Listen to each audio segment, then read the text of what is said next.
Struggle with emotional dysregulation and have ADHD?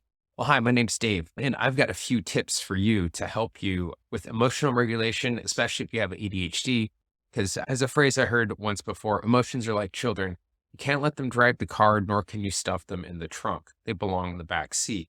And for us with ADHD, it's so easy for our emotions to either stuff them down and not like feel them, or allow them to kind of take over, and especially the impulsive behavior, um, addiction issues and things like that, and that kind of driving for that dopamine and serotonin.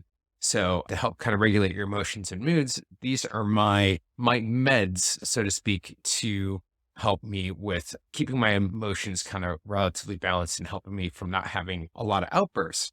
Because I'm not sure about you guys, because emotional pain not transformed is transmitted.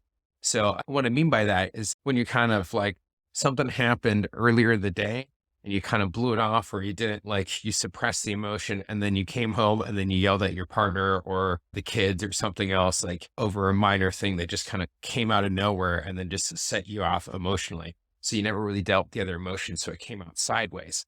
So until we learn to transform those emotions, that they will always kind of come out sideways. And especially with ADHD, we really have to learn to kind of regulate that ourselves. We don't have that kind of built in.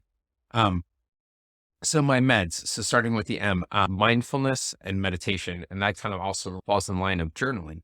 So recognizing when you're, by doing some daily, just even 3 pages or 5 to 10 minutes of even a voice note of just expressing, getting all your thoughts, especially if you have negative thoughts that are always running in your head, constantly running around, getting them out on page, getting your emotions and what you're feeling out on page or in a voice note or in a video helps you then when you go back and listen to it or watch it or read it, you can now pick out exactly what's going on, and then you can start making some adjustments and changes.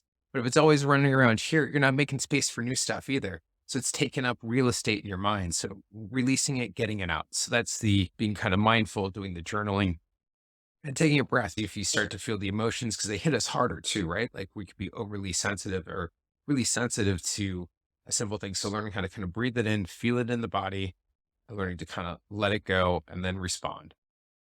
That's mindfulness. The second one is exercise.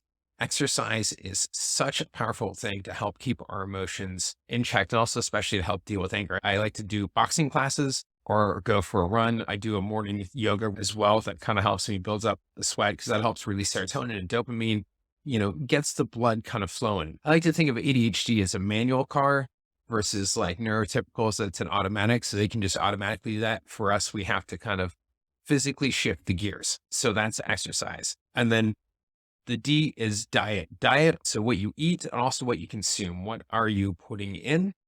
Not just what your food, but also the what you consume on social media, what you read, who you interact with, all that can affect your mental health.